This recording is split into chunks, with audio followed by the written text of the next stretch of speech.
My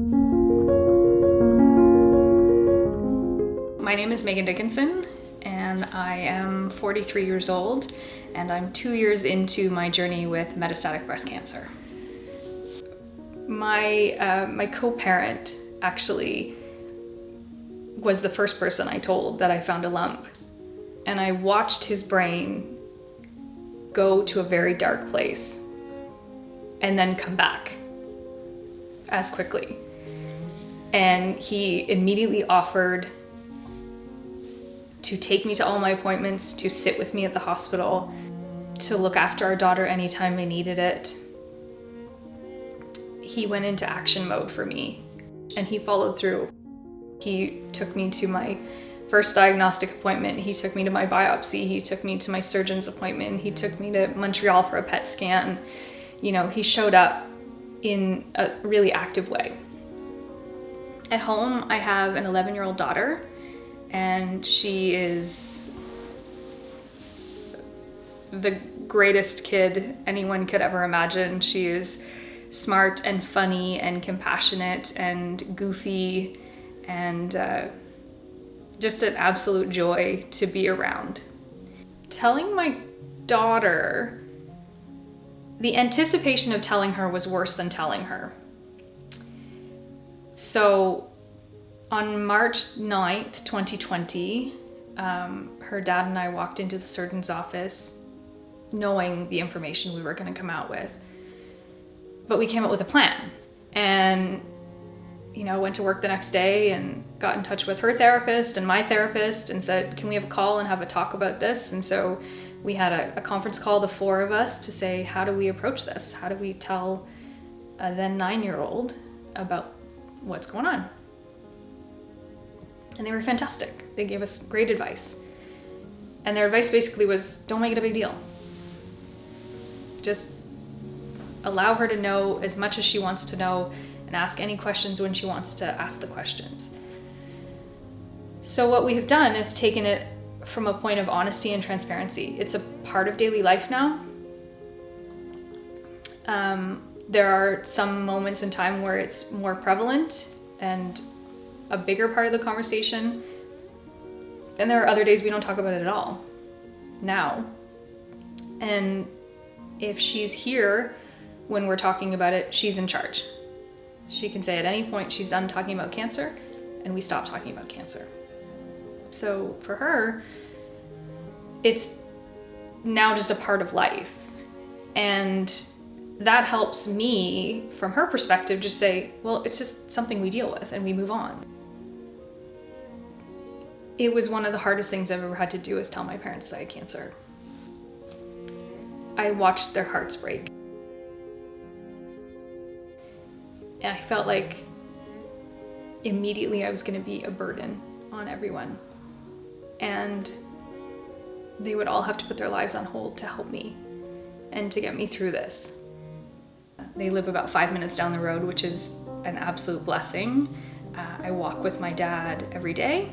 We don't know scientifically whether or not being physically fit helps you or doesn't help you in dealing with cancer. But after 750 some odd days and looking at the way she is, I'm going to put my bet on that it probably does. So for me to play that role is extremely important to me. I embrace it. I look forward to it. It's an integral part of my life now. I see my mom many times a week. We have breakfast or coffee or shopping or something. We always manage to spend some time together. It's very hard to articulate when you're in crisis what you need. So you both kind of said, well, what do you need? But here's what I'm gonna do. And it was sort of say, okay, well, Dad, I need you to be the drill sergeant, make sure I exercise every day. 750 some odd days later, here we are, still exercising every day. Yep.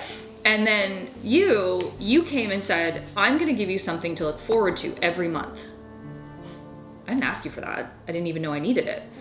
And from that came the joy list, right? So this small little act of saying, we're gonna go for a pedicure, we're gonna go for breakfast, we're gonna go, and then they got bigger and bigger and bigger, right? And then they became smaller again. So we went from pedicures and breakfast to shopping, to a hot air balloon, to St. Anne's, to now the Rocky Mountaineer. Mm-hmm. There's always been something to look forward to for us together. Mm-hmm. And that became the basis of the joy list. So I have you to credit for that, because without me even knowing, you helped me understand that finding the joy is paramount, because there's always stress, there's always trauma, there's always something to worry about, but there's always something to be joyful about too. There's always something that you can look forward to. There's always something that you can create for yourself to look forward to. Whether you have cancer or not, whether you're sick or not, everybody's got something. Yeah. And if you can't find the joy, if you can't find the happiness, if you can't find the contentment, then whatever that trauma is will overwhelm you and kill you. Mm-hmm. Yeah. So if you find the small stuff or the big stuff, doesn't matter. But the stuff to look forward to. I'm sure you've heard of the phrase, the bucket list. I started writing one, and my father actually decided that that was too morbid, because he said, well, when you're done, does that mean you kick the bucket? And I thought, well, no, that's not how I want to look at it. So we rephrased it. We renamed it to the joy list. And so what I did was compiled a list of things that I've always wanted to do, and asked both my parents if there was one trip that we could take together, what would it be? I've asked my daughter. She has her own joy list. Amazingly enough, she's taken my lead and written her own. So there's some surprises coming for her off her joy list in the next couple of years as well. Later this year, I'm actually trekking a mountain in Nepal with my dad. So Nepal is a very special place to him. He has been a Habitat for Humanity global team lead, and he's been to Nepal 5 times and absolutely adores the people and the culture and their attitude towards life.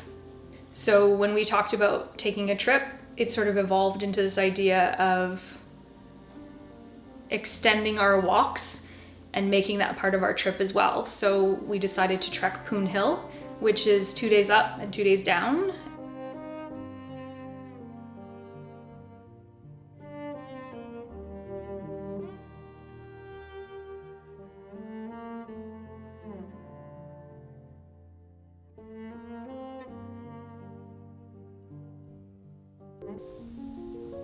It has been a very abrupt wake-up call to stop living safely, stop living cautiously, and start taking the risk, start finding the joy, and start making the time to enjoy the people that I love now. Because I have no idea when it's going to change for me.